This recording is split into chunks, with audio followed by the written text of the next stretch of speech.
by the wonderful Sifa Moers-Kennedy, who is my crochet guru. I promised you some crochet content. Here it is. Sifa has been, well, you started teaching with me at Knit August Nights, what, year 2? Yes, yeah, I think so. So, yeah. 8 years ago, is it? 9 years ago? 9. 9 years ago. Last year. Yeah, I know. Yeah. It's been a long, long time. And Sophia has, I know, inspired so many to pick up a hook, either for the first time or for the first time in a long time. I definitely fall in the second category. You've taught at Cannes, you've taught at, I know that there was the Crathings, Wellington. What was that? I can never remember. Handmade in Wellington. Well made. Yeah, handmade. And I mean, I have seen the most incredible people do the most incredible work after they've done your classes. So I thought we'd catch up today and just talk a bit about crochet, what can be done, and even just some, I mean, I've come equipped with hook and yarn. I know you've got some stuff here just to inspire people. If they haven't picked up a hook for a long time, what can they do, what we can get up to? So tell us a wee bit about your crochet journey. Where did you all start? Well, I started when my daughter was young, and I saw a hat that I wanted to have for her. However, having just gone down to a single income, I decided that I should be able to make it myself. It was one of those owl hats that was popular about 10 years ago. So, and I think they still are now. So they're really cute. And I'm like, but I should be able to make that myself, surely. I didn't have the finances to pay for it. So I tried to watch YouTube videos, and that didn't really work for me. And then I thought about it, and actually my grandmother-in-law, so my husband's grandma, was coming for a visit anyway, and I asked her to show me. And I thought that was the first time that I'd crocheted, but actually since then I found some very, very, very tight crocheting in rows from when I was young. So I think I must have crocheted when I was a child, but couldn't remember how. And in fact, I suspect that when I was young, I crocheted in a different manner because when my mum, so I'm Dutch originally, when my mum saw me crocheting, she's like, "What are you doing there?" I'm like, "I'm crocheting." She's like, "That's not how you hold it." I'm like, "Yeah, it is." But so she throws her crochet. So she throws the yarn. And that's not generally how, I suppose, those from British or American backgrounds crochet, but it works for her. Yeah. And it's like knitting. I mean, there's so many different forms of knitting. It's whatever gets you through the stitch, really, isn't it? Yeah, that's right. No, and so I started crocheting then, and I still haven't made the owl hat. I've made other hats. But I've not made the owl hat, and she's kind of outgrown that stage now. So, and then for my first Mother's Day, my husband gave me, my daughter gave me, I've got it here, hang on. My daughter gave me this book.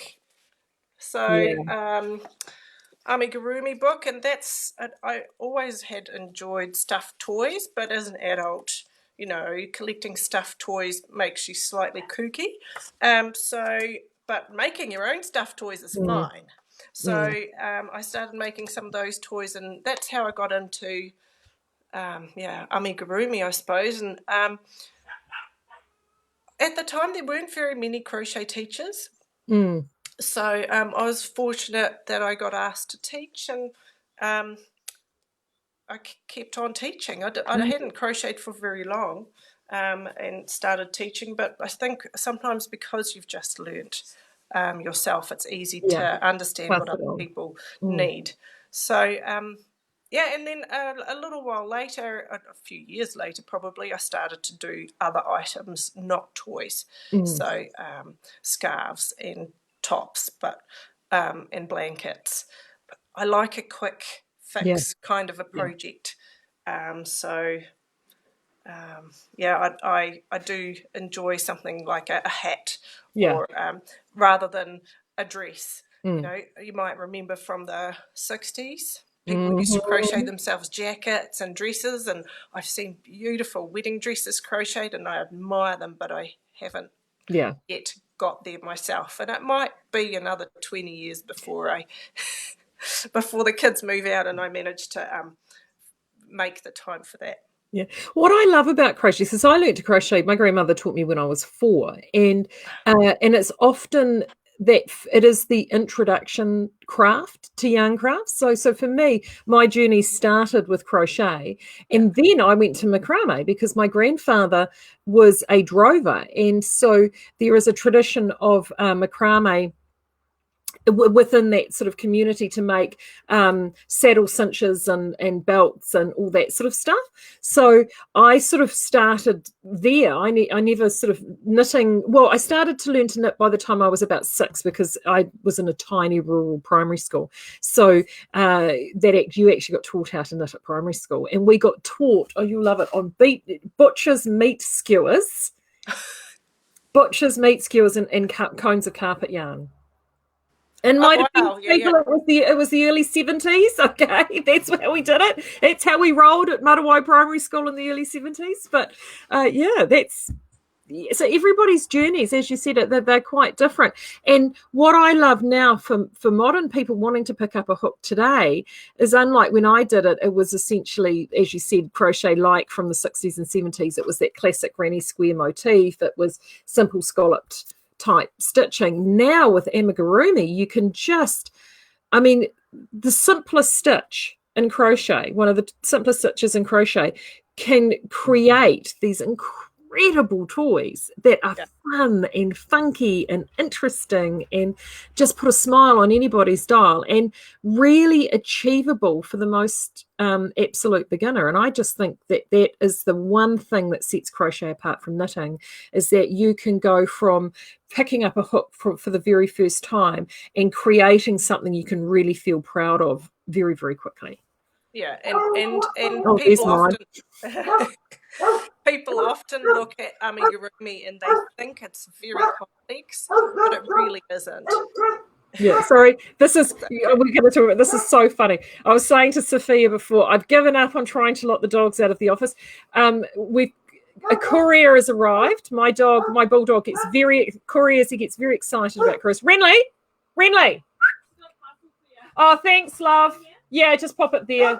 Renly, stop it. I'm just having a look at. Yay, I know what that is. That's my meat. Excellent. Oh, nice.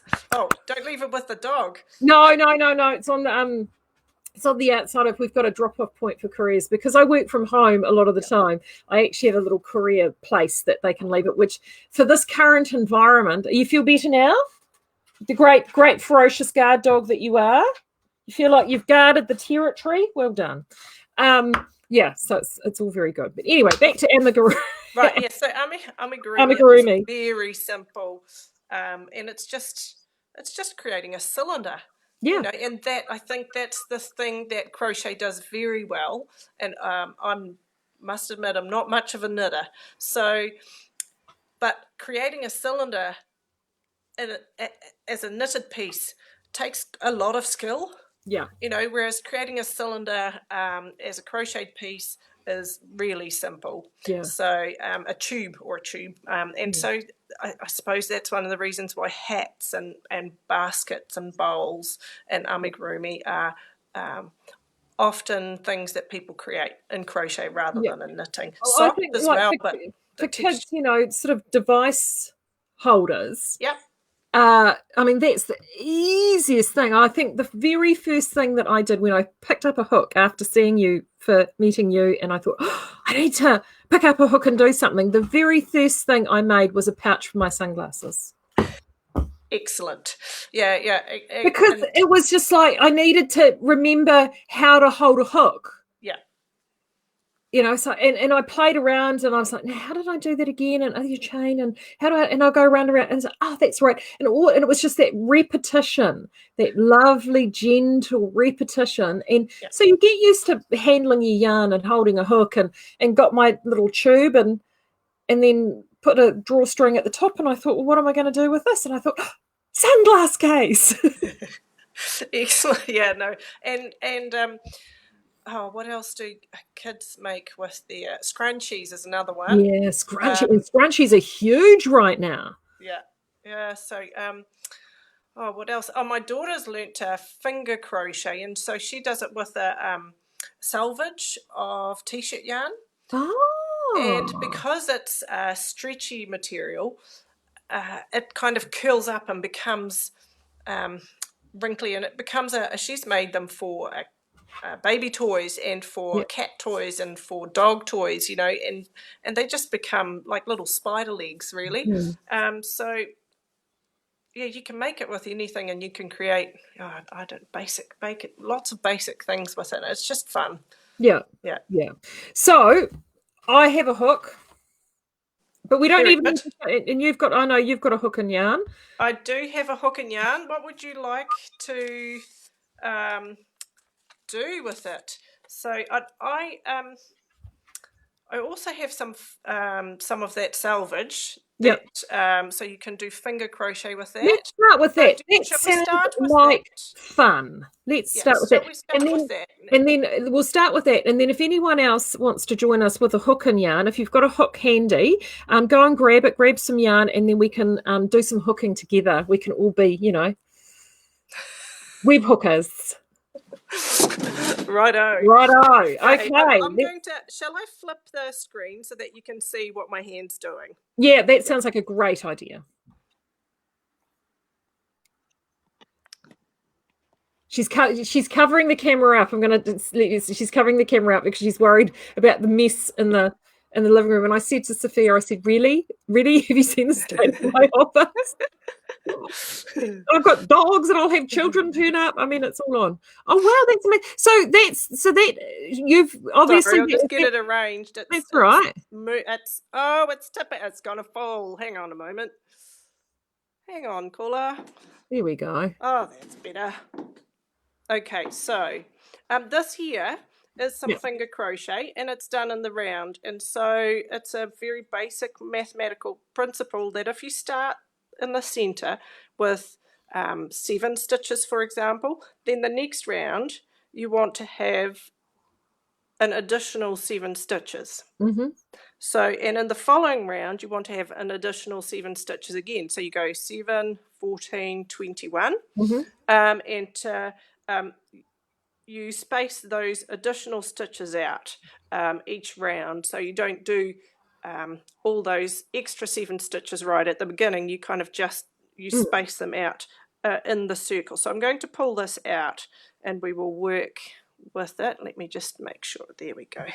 So, I mean, that stuff, I know you can buy that actually as a yarn, but if you wanted to recycle, if you were at home and you had some old t-shirts, there's absolutely nothing stopping you taking to an old t-shirt with a pair of scissors and cutting it up into strips, is there not? Absolutely. And there's some fab YouTube videos about doing that. And t-shirts, I mean, what else do you do with them other than make rags out of them? So, and you can also do it with bed sheets, but it's not stretchy. No. But yeah, and I suppose they used to make rag rugs. Yeah. For the floor, and often they were crocheted as well. So yes, you can create your own like this, and I've also done finger crochet with, in fact, I'll show down here. This is a finger crochet basket that was made with Texas. Yeah. And it's just 2 strands of that held together. Now, Texas, for those who don't remember, was a single roving alpaca wool yarn that we had in a super chunky a number of years ago. But the Queen Bee that we have currently, and a number of you may have, or if you've recently purchased Home or Cape, both of those are even thicker than what Texas was. You wouldn't need to double strand them. Those sorts of yarns, if you've got a single ball of that lurking around in your stash, would be perfect for this sort of finger crochet. Yeah. So here we go. What we want to do is create a slip knot. Yeah, and that we will use that and put that on our finger when we're trying to finger crochet. Now you can just hold on to this end of the yarn, but if you want to hold the yarn like you will do with a crochet hook, then what I tend to do is I wind it around my little finger, then in front of the middle and ring finger, then over top of the index finger. Am I still on screen? Yeah, and then I'm holding on to this area here with my thumb and middle finger. And so then once you have a hook, here you go, once you have a hook, then you can use this area here as the surface to hook your hook around. But we don't need to do that with finger crochet, but I tend to hold on to the yarn the same anyway because it's habit. So when you're finger crocheting, you've made that slip knot, and we're going to use our thumb and index finger to pull the yarn through, and that is a chain.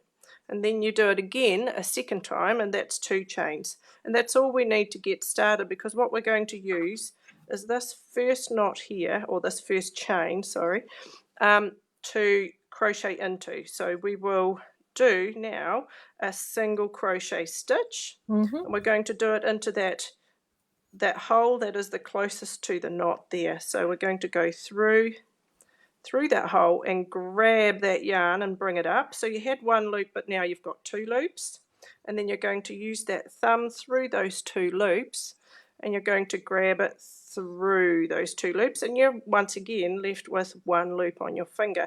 And so we're going to do that 7 times in the round. I'm going to just tuck this tail end here underneath so that I don't have to do too much finishing off at the end. But so in, up, now we've got 2 loops again, and through with the thumb and pull it. So that's 2 stitches. Doesn't look like much at the moment, but eventually it will. So in and pull it up and pull it through 2. So we're up to 3. So this is now number 4, number 5. So in, bring that up, and then through number 6, and in, up, and through number 7. Now I'm going to pull this tail so that, can you see it's all closed in now? Yep. So now we've got 7 stitches. So that's the beginning of the round, that's the first round, it's the beginning of the project. And now to create that flat circle, we're going to just do 2 stitches into every one of these loops. And you can see here that it's a little bit like a V. Yep. Actually, this way is the V, I believe. This way is the V. And so you want to make sure that you go under both those loops. Yeah, because often, so this is what we call the front loop, and this is what we call the back loop. So we want to go under both those loops, and just like we did before, we want to just pull that yarn up. Now we have 2, and so pull through, and we want to do that twice into each of those V's. And that's how you get started. Do you want me to keep going? Do one more little roundy thing, and then we'll... Okay, so that we get to 14 stitches. In fact, what I'll do is I'll start off round 3 as well, just so you understand what it is to do a flat circle. Now, what I should have done is marked the beginning of my second round, because then it's easier to see whether that I've finished my second round or not. But I haven't marked it, and I'll just have to do some counting. So once I get to 14 stitches, I know that I've completed my second round. So go, and I always say, when you're learning, pick a hole, any hole. It won't matter greatly if you only pick the back loop, but ideally you pick that middle hole there to stitch into. But the good thing about crocheting, if you're crocheting with something that is wool, is you can felt it. Yes. And it won't matter if there's a hole, and it won't matter if you've missed a stitch somewhere, because the felting kind of sorts that out. Now I think I've got to do 2 more stitches in here, and then I'm going to see if I've got 14 in this round. Let me just... Okay, so we've got 1, 2, 3, 4, 5, 6, 7, 8, 9, 10, 11, 12, 13, 14, but hang on. So 1, 2, 3, 4, 5, 6, 7, 8, 9, 10, 11, 12, 13, 14. Oh, so I've done 15. So actually I did an extra 1. So here we go. I just pulled that 1 out. That was the end of round 2. and I just got carried away. And now what I've done is I've started round 3. And for round 3, what you would do is you skip one. So you just put one stitch in there, and then on the next stitch, you put 2 in. And then you go 1, 2, 1, 2. And that's how you increase by 7 on that third round. Does that make sense? It makes perfect sense. So I'm just doing 1, and then the next one I'm doing 2. And so that's how on that third round I would get to 21. So even for kids, this might be, if they're having to do some maths for their anywhere learning, then they can learn their skip counting by 7s through doing crochet. Yeah, well, I mean, it's times tables, isn't it? Almost. Yep. You can. Yep. Yeah. So this is how you create a flat circle, and so this is what you would do now if you want to create that cylinder or a basket. You would just not do any increasing. So you would not do 2 stitches in the second or the third. You would just do 1 stitch in each hole, and you would start to sort of flatten out the sides, and they come up and they start creating that bowl, or they would start creating a hat. And that is the first thing I did, because I didn't dare read patterns. I started creating a hat for my daughter just off the top of my head, just by kind of guessing, and I just put 2 stitches here, and then 1 stitch there, and 2 stitches here, and then I'd lose count. So I'd put 2 stitches here, and then 1 stitch there, and I'm like, oh no, now I actually want to start the sides a bit more. So I'd do 1 stitch around, and I'd really just guessed it, because by then great grandma had left the building, and she wasn't coming back for another 4 weeks. So I was like, okay, I'll just have to make it up, and I did. And the hat, it fitted her. That's a good thing about hats, is they kind of just stretch over the head. Oh, they do. They do. So then, what I've been doing while I've been on camera is I'm playing around with the beginning of that tube that you talked about, and actually starting also now with a hook and yarn, and some of the the very basic things that you can actually do. So I've just started. I thought, well, since I talked about the case, I thought, well, I'll start this tube, because I actually think that is such a perfect thing to start with, as you said, because from that basic tube or that construction that you've just shown, you can start with a hat or a bowl or a pouch or something. And I think for me, whenever I've taught people, and I know that you must be the same, is that if you're able to actually get people started so they can complete something, so they actually have a tangible finished object relatively quickly and easily at the end of it, I think that makes a huge difference. So let's explore that for a minute. Absolutely, yeah. So you're currently working on creating a pouch? So I'm creating. I've done mine based around. Because I'm using actually a chunky yarn and a big hook. So I've literally done a sort of a 10-stitch chain, and then I've started working around that chain to create my pouch. Awesome. So I think I've just got to 9. It might be 10. When you're working along that chain, just for those that are watching, when you get to the ends, what you want to make sure to do is to put in a few extra stitches. So you might put in a single crochet along every stitch, but then at the end you want to put in 3 single crochets. That helps you get to the other side of that chain. Yeah. So it's how the stitch crossed the road. Yeah, that's a very nice way of putting it. You can imagine that it would be very difficult to turn with just 1 step if you were walking, and the same goes for stitching. You want to take a few steps to get to the other side. Okay.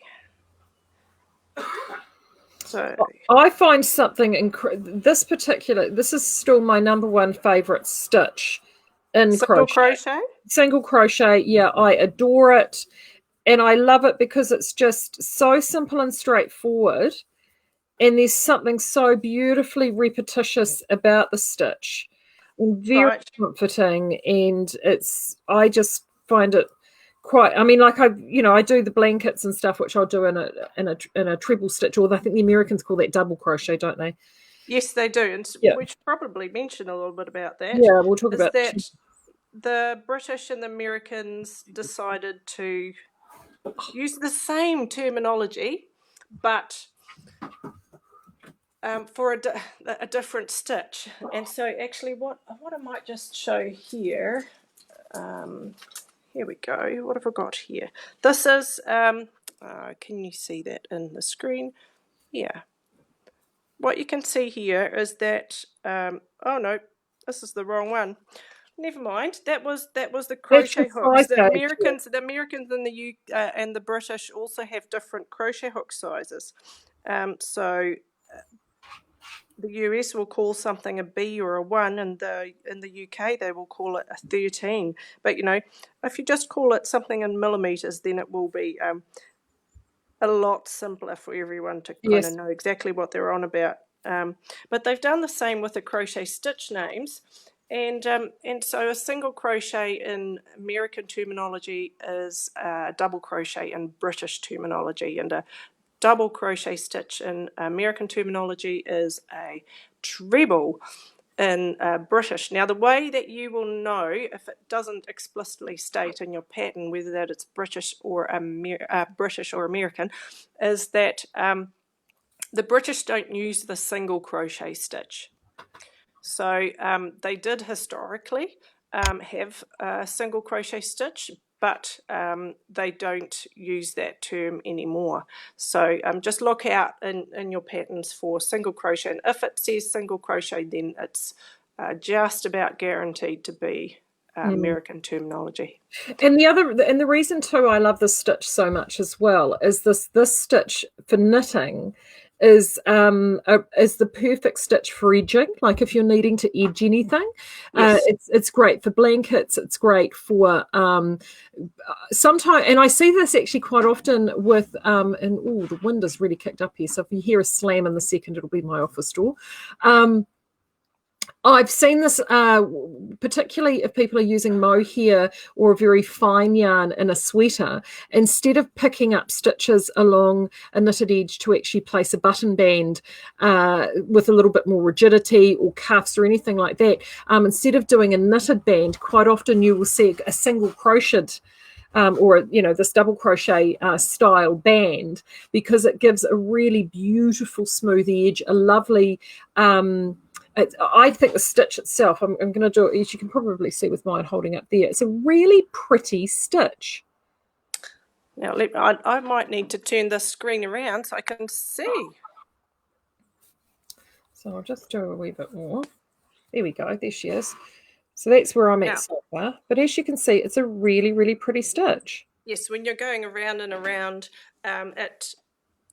I like that look the best. Yes, me too. Around, and when you're doing it in rows, when you're crocheting in rows, so going back and forwards, you have a back side and a front side. So some people sometimes ask us, which side's the right side? Well, there is no right side. No.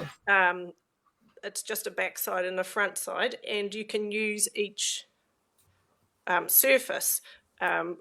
Like if you're going in the round, you will have a front side that most people recognize as the front, but some people like the back side better because it's kind of like it's a fuzzier look. So you might maybe you want to flip. Yeah, I'll flip it out and I'll flip it out and show you this is what the back side looks like. Yeah, that's right. So it's a little bit less defined, and some people prefer that. Yeah, it's actually got quite a nice little, they almost look like little mini Ko-Fi flowers, don't they? Oh, yeah. Yeah. When I was, I think I find the stitch really, really nostalgic. So when I was a kid growing up, as I said, I mean, I grew up in very rural New Zealand, and there was a local marae and where I grew up, which was a huge part of the community. It was a very multiracial community where I lived, and one of the things, there's obviously always has been a lot of art and craft on marae, and one of the things that a lot of the ladies would make there is they would take bread bags. So when the bread used to come in plastic bags, and often a lot of the bread bags were very, very colourful. So you had different brands that were like pinks and yellows and all these very colourful bread bags. And they would cut those bread bags up like that we were talking about with that t-shirting yarn. And then they would take those plastic bags and crochet them into pouches like this to make these sort of plastic just utility bags or kete or things that you could use to storage bags and the like, and because they would never waste anything.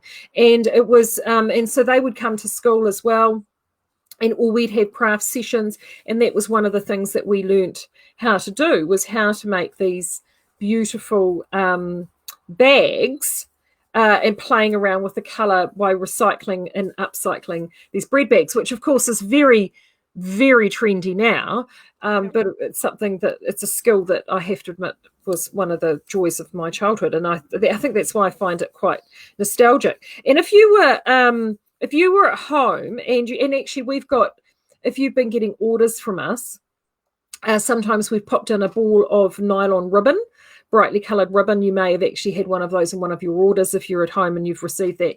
And I've had people say to me, Marie, what do I do with this? I'll be honest with you, very good for tying your tomatoes up.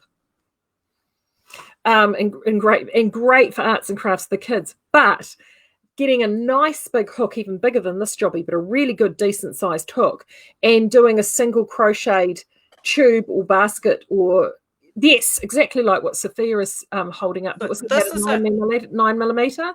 12 millimeter. 12 millimeter, yeah. Nice big hook with that ribbon, and doing a pouch like this. They make the best shopping bags because it's nylon ribbon. It's tough. It's not going to break, and they make fantastic recycled shopping bags to pop in your, the back of the car, and they scrunch right down, and yes, thinking outside of the square. Yeah, there's quite a few patterns around now for your veggie bags as well. Yes. Yeah, so and I mean a lot. So that's the really chunky stuff, but the other stuff that you might have lying around the house will have come from your grandma or mum, or auntie, the really fine doily lace kind of cotton. And that stuff, oftentimes, I know that I don't have the patience for making a doily and don't have the need for it either, but it's really handy for making those shopping bags out of as well. Yeah. And even actually the butcher's string, how like the white cotton string. I mean, how often, so many of us have those lurking around in our, do you have that drawer, the one that's got the tin foil and the glad wrap, which we're not allowed to use anymore, and that drawer? Yeah, I've got one of those drawers. That drawer, the one that we used to put the plastic supermarket bags in to recycle before we weren't allowed to use plastic supermarket bags. That drawer, we've got that, and that's where I keep that sort of string. And it's just it. I mean, even crochet is brilliant. Whacking together like string bags to be able to put your onions in, and excess toys, kids' excess toys. Oh yes. There's soft toys, yeah. So the other thing too with the stitch that I'm doing now with this tube is look at you go. Woohoo! Nice work. Yeah, I'm probably. Oh, well, hold on. I'll see if it'll. Oh yeah, look, that'll fit. That's good. Okay, that's excellent. Actually, I made my mum a crochet case for her camera, just like that. And again, I felted it because it makes it denser. So that way, she's less likely to get sand or stones or something like that. I crocheted a case for my digital camera back when you had digital cameras and your phones didn't do it. Yeah. I remember those days. Well, there are still people using those cameras, and that's why I made a case for it. Exactly. And I even crocheted off onto the side a second little pouch, which I'd like stitched in, to put, because it was one that took just everyday batteries. It didn't have rechargeable batteries, so I could slip in spare batteries because your batteries always died when you needed it the most. Yeah.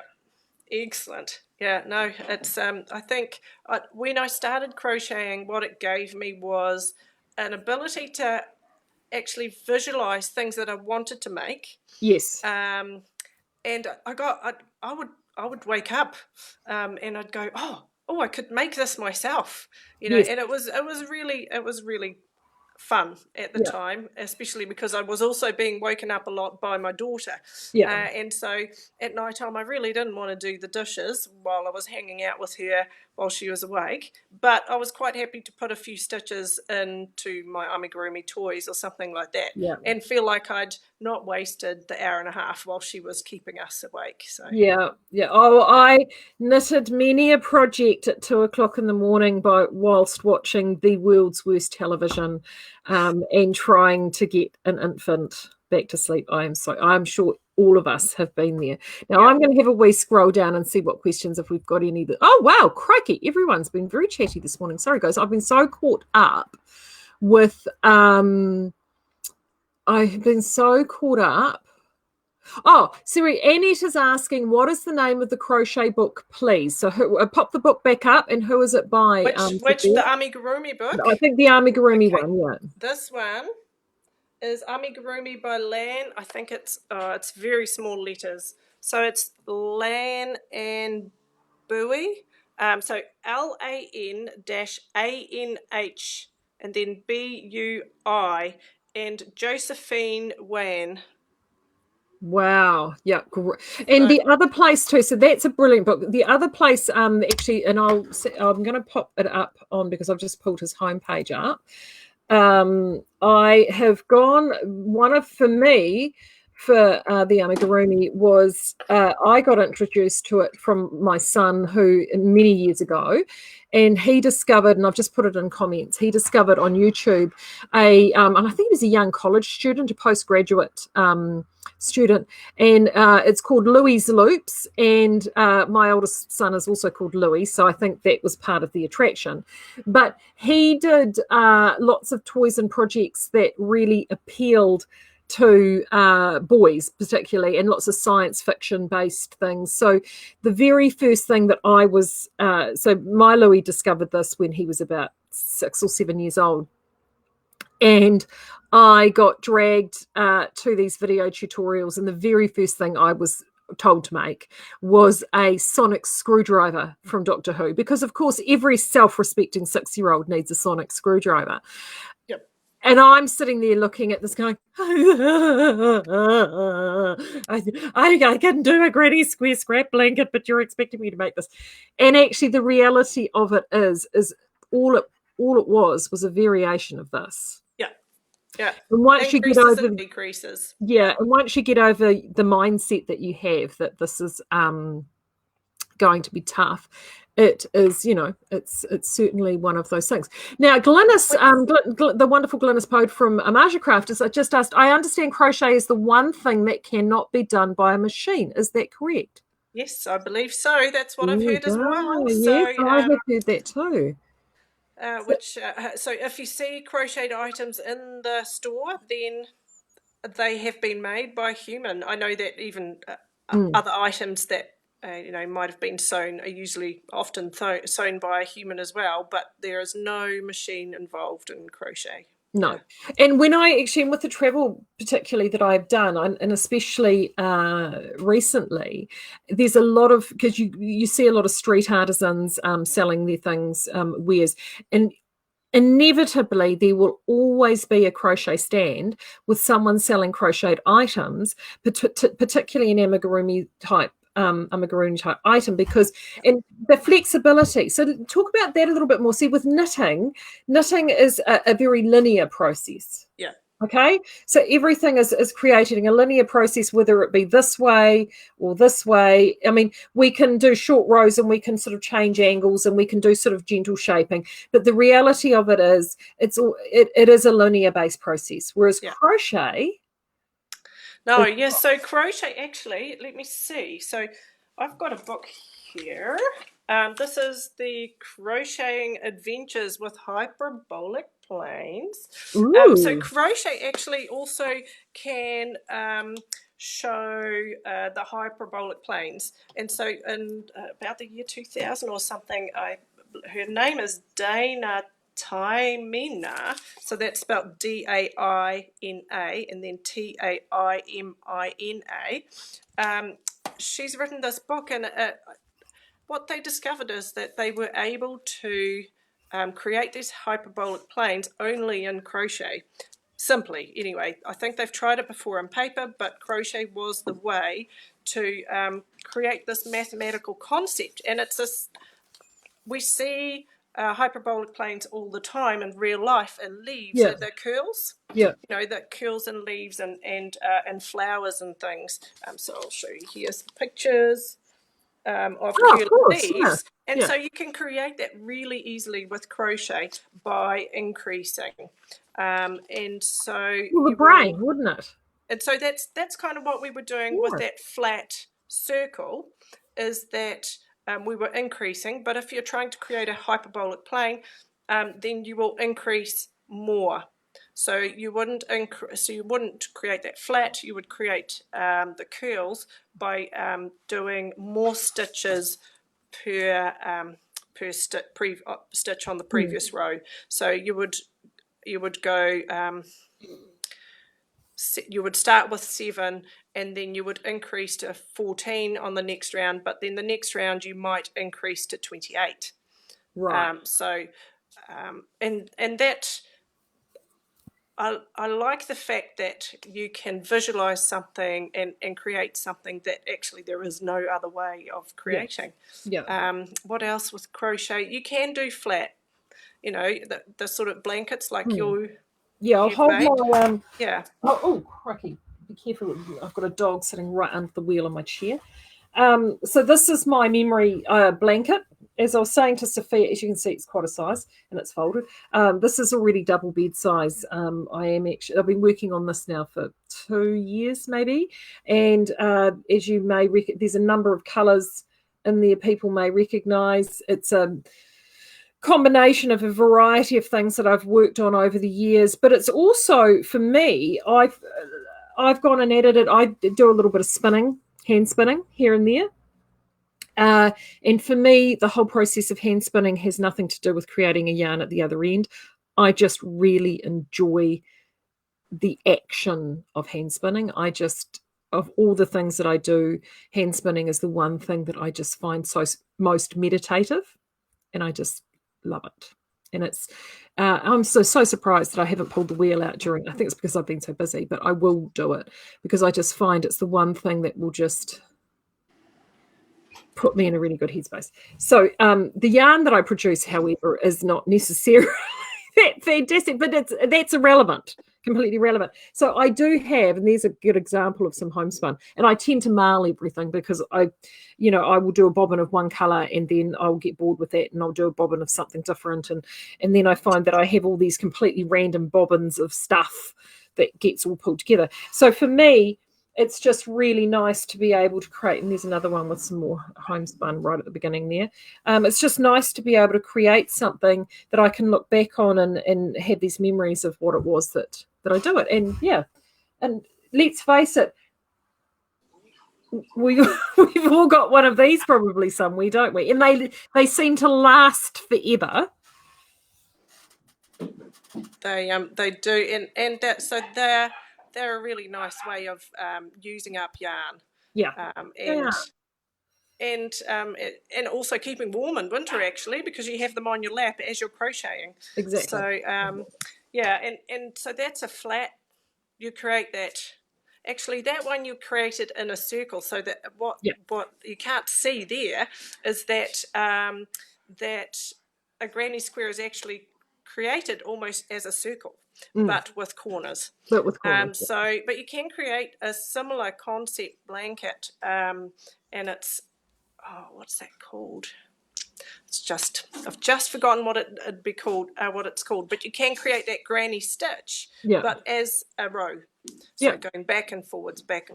Yeah. And so that's a really nice, simple way to create a blanket. Yes, I know a lot of temperature blankets are done that way. Yeah, because they, and if you don't know what a temperature blanket is, that is a blanket that people assign colours to a temperature range, usually within two or 3 degrees of a temperature range, and then whatever the official temperature was for that day, that they do a row in that colour that was assigned, and it gives them across a year or across a period of time. But most of them, people do them over a year. It gives you a record of what the temperature was. We could create lockdown level blankets. Yeah. Hopefully with a short row of level 4. Yes, very sure. Well, it's one of the things that that we talked about a little bit, and I am actually going to talk about some stuff once we've talked about crochet to everyone as well. But now the other thing too, just before I wanted to cover off, as you were saying, with those different planes, is also mixed medium using crochet. Crochet, because of its flexibility, is really ideal. I mentioned before about knitting. Some people do actually mix the two together and use it for edgings.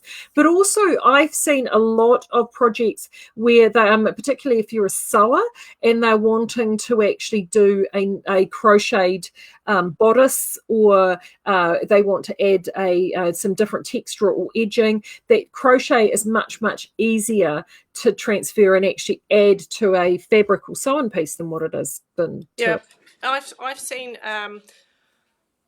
projects where they've cut or used scraps of fabric, and then they've edged that fabric and crocheted another scrap of fabric alongside it. So you can use jeans material if you know something that's quite hard to get rid of otherwise, and just crochet and edge around it, and then do the same with another little piece of square, and just make a blanket as you go, or it's probably not thick enough for a blanket, but a sheet. You would probably use the finer crochet cotton for that sort of stuff. Yeah. Where you can certainly, and I've seen leaves, crochet, leaves that have had crochet put around them, and you can crochet around stones, and you will have seen the poles that have been crocheted, and trees.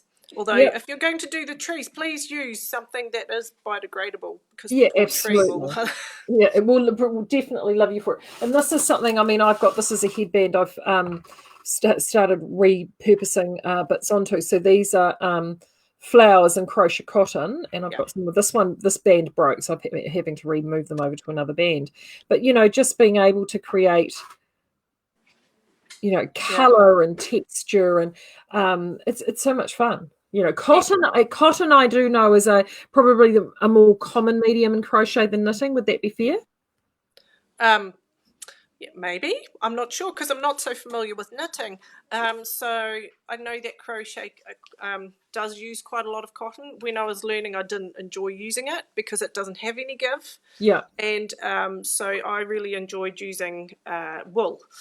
But now that I'm more experienced, I enjoy using cotton fine. It's harder on your hands if you're doing it tightly. So, for example, for amigurumi, where you're doing it very tightly, it really is quite hard on your hands. So maybe that's one of the reasons I didn't like it for the first couple of years. But now it's something that I use for making bun covers, and that's quite loose, and so it's not stressful on your hands. Yeah. Right, I'm just making sure we've got no more questions before we head off. Oh, here we go. Oh, crikey. Everybody's chatty this morning, people. So some Rhoda was just saying she has about 10 hand knitted and crochet blankets. Most the mum has done. Auntie was crocheting when she visited her father, and she gave them to me, and they're all very, very treasured. And I think that's just it, isn't it? They almost, even simple blankets like what I'm doing, there is an heirloom quality to them, which I think, and that's good, because they take forever. Like it's fabulous that people treasure them, and that they last, and you can easily fix them up if they get a little hole in them. It's not a hard job to fix it up with a few stitches. So actually, and I've got again two question. Helen is saying, I love that hook you have, Marie. This one here. I'm trying to remember where I picked this up. I've got a funny feeling that I purchased this that way. I do know where I got this, actually. I got this from a supplier. We did a number of bespoke crochet hooks and very large knitting needles from a supplier in India, which I have been dealing with for a number of years. They run a cooperative in India, and I bought these into skeins. I haven't actually gotten any for a while, and funnily enough, they contacted me during the lockdown just to make sure we're all okay. They're a lovely husband and wife team that run this cooperative, so that's where I got that from. But they do supply a number of people, so you can. And I love it. It's rosewood. It's beautiful. Annette actually is saying here, if you spin, you can spin for crochet, so you can get single S's and ply Z to make a better fabric. Now, I know that you are talking about twists is something that you and I have talked about in the past. Cover that off a little bit for people, because I know that we always hand knitting yarns are not always spun for what's best in crochet. Yeah, so I really enjoy using a tightly spun yarn. So one of the reasons, so I like vintage quite a lot for crochet, because when you are crocheting right-handed with the hook in your right hand, then what you're doing is untwisting the yarn slightly as you go. So, so if you've got a really loose yarn, then you're going to untwist it more. Because it's already loose. So a tighter spun yarn works better for me anyway, or it means that you're less likely to split the yarn as you're crocheting through it, crocheting with it, sorry. So you're less likely to go through it. And yes, you can, if you're a spinner yourself, then you can certainly ply it different than is usually done. So it's the opposite of what is usually done. And if you are a left-handed crocheter, so the hook in the left hand, then this is not such a big issue. Yeah. But I would encourage everyone, if they're learning to crochet, even if they're left-handed, because you're using both hands, really give it a good go to have the hook in your right hand, because that way it'll make reading patterns in future a lot easier, because pattern reading for crochet is the same as the way that you actually do the crochet. So it goes from right to left, it goes anti-clockwise that you're reading a pattern. And so if you're left-handed with the hook in the left hand, then you're going to have to flip the pattern if it's a charted pattern. So, and I've had lots of left-handers who've gone, oh, well, I'm using both hands anyway, and winding the yarn around your left hand is something that's a bit complex for a right-handed person, but a left-hander will get that much more easily. So you're using both hands anyway, so try, give it a go at first to have the hook in your right hand. And that twist, I think it makes a difference when you are learning to crochet to pick a yarn that is helpful. And it does make a difference for how the fabric that you create drapes. But the majority of us aren't going to reach the level of crochet skill where it's going to make a huge difference. I know that I haven't got there, and I quite potentially won't get there, and partly because what I created toys. If you were creating a really nice top or something that's really really precious, then yes, having the right kind of yarn that's got the right kind of twist will certainly make a difference to it. But for amigurumi, gosh, you're abusing the yarn anyway. So I would say actually for amigurumi, one of the tips I would give you is that if you usually use like a 4.5mm hook for an 8-ply yarn, go down by at least 0.5 millimeter to 1 millimeter. So I use a 3.5. That way you are naturally crocheting tighter. And if you're naturally a tight crocheter, then hey, try going up a hook size just to loosen it off. And the other thing too is whenever you're learning a new craft, whether it be knitting or crochet, you tend to be a bit tight anyway. So amigurumi is perfect because it already plays into those natural tight tendencies that you have as a beginner. So, Sophia, this has been wonderful. Thank you so much for being able to talk crochet for those out there that have been wanting some crochet content, and it's been so good. It's actually been nice. It's been nice for me. I'm going to finish this now. That's my little project for today. Well, I'm knitting a sleeve at the moment. You see, sleeves and crochet, not a problem. I know. I'm going to pull this up and show people, because just to prove that I have, there you go. Oh, I have actually gorgeous. done some sleeve. Yeah. So actually taking a little break and doing a nice little chunky pouch will be just the tonic that I need. Excellent. So thank you very much for having me. All right, take care, Sophia. Bye. Bye-bye. So as Sophia's headed off, but I thought I would also have a wee chat. If you caught yesterday, and I did place it on the main page last night, as we did have an article in the New Zealand Herald yesterday, Skeins, with interviewing our managing director, the wonderful Brendan Jackson. And I've had a whole heap of questions about that overnight. In the article, in the post that I popped up, it is unfortunately premium content on the New Zealand Herald. So unless you have a subscription, you can't read all the way through, but I did screenshot it. So if, depending on the device that you're on, you can actually take that, click it, and actually zoom it up to read it. But if you're struggling to read it, the main gist around the article is, as many of you may be aware, that just prior to Easter, MB updated more specifically the criteria around essential goods. And we have been having quite a long conversation with MB since our initial interview more than 2 weeks ago, in fact, nearly 3 weeks ago. And they came back and they revised our ability to sell 2 blankets, which we have been doing. We're still allowed to be open and trading. However, we're not allowed to be sending out. So we can accept orders for yarn, but we're not allowed to send it out currently. Blankets are the only things that we're being able to send out. Now, Brendan did cover off in that article. We've actually been appealing that quite stringently. We believe that there is a genuine need out there, not only for warmth.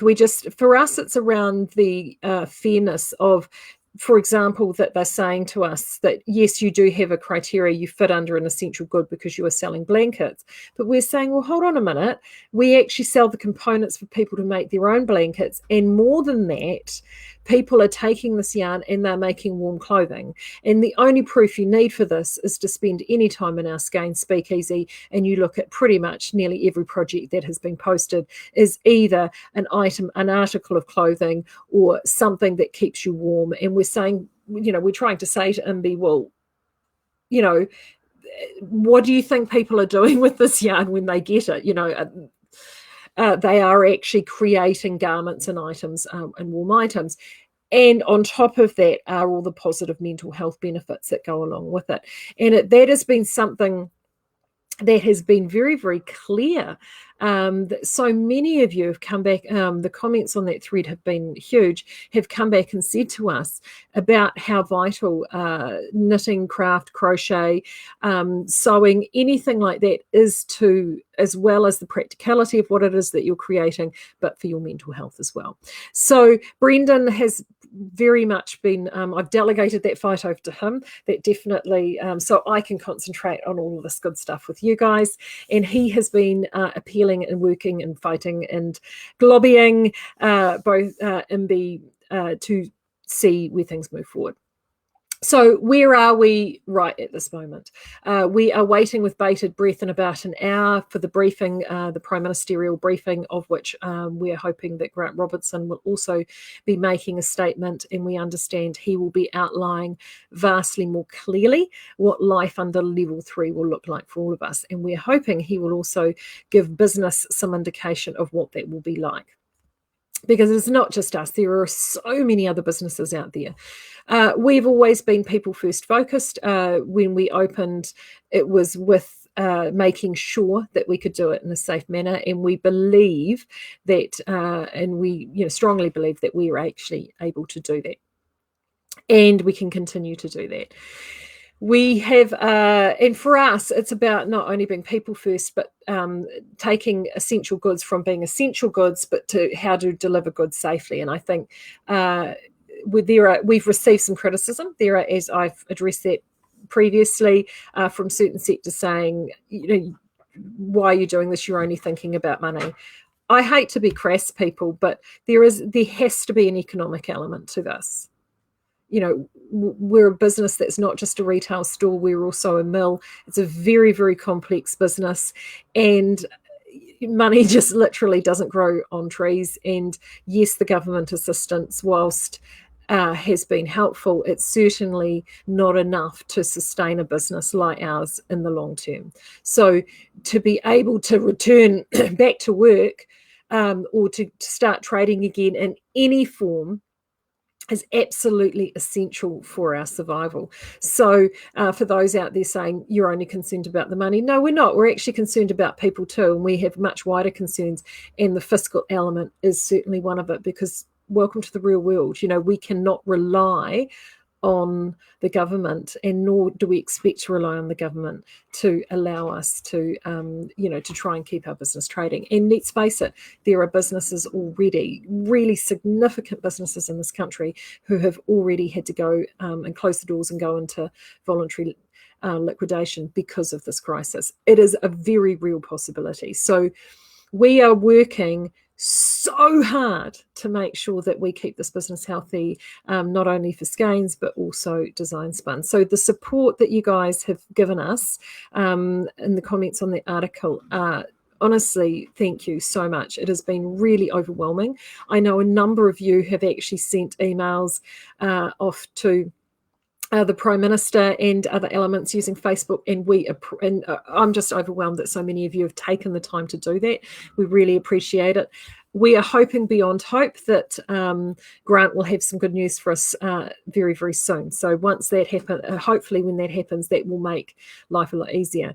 In terms of orders that have been made at the moment, we are honouring those orders that were received through to the end of Good Friday, because they were received in good faith that they would be sent out when we still had the criteria as it was. Any orders after that are being picked and packed and then dispatched, but because of the long weekend and orders being received, and we only have one person working in the warehouse at the moment, there is actually a lag time for us to get those orders out. So the reality of it is fingers crossed, if the news is good from Grant today and he is happy about going to a safe goods model from an essential goods model, then we will be, by the time that change has happened, those goods will actually start rolling out to you anyway. So that's, fingers crossed for us, that's what we're really hoping for. We are really lucky. One of the things mentioned in the article that Brendan covered off is because of the nature of our business, both with the mill and the shop, we have already been audited and actually follow very strict biosecurity guidelines through MPI. So we already work within what I would call a very, and with WorkSafe too. So all of those sorts of criteria in our business are actually everyday and commonplace, whereas a lot of smaller young business enterprises don't necessarily have those protections in place, whereas we have always had those protections in place. So to be able to upscale to protect us during these times with COVID has actually been relatively straightforward, because we have already got pretty stringent health and safety procedures in operation every day. So that's where we're at. I see someone here, Lynn, is also wanting to get hold of me about a short. Remember, if anyone needs to get hold of me personally, feel free to jump here on Facebook and send us a message through the Skeins Facebook page, which you can through the main page. I'm actually the one that's responsible for looking after those inquiries, and so whenever you're sending something through there, you're actually sending it directly to me, so I can help you with that. And to the poor people that have been sending inquiries through to the website the last few days, I've been on deck there as well. So you can well imagine the advice that I've been handing out over there. Claire and I both look after the inquiries across there. So we we delegate to each other. But I think I'm going to let things go because it's just after 12 and we all want to make sure that we get a bite to eat and we can sit down because I think today's going to be a really big briefing. Tomorrow we will catch up. I'm going to hopefully show you some project progress on my crochet because I want to get that done for you. I'm going to do more with my Rambler down there, and I've been very, very good. I've yet to cast on that extra knitted project, but I might even get that done as well.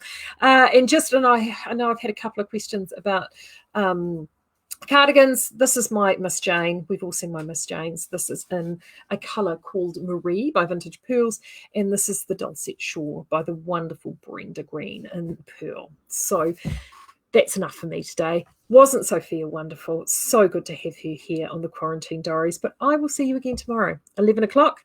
And until then, stay safe, stay strong. See you later.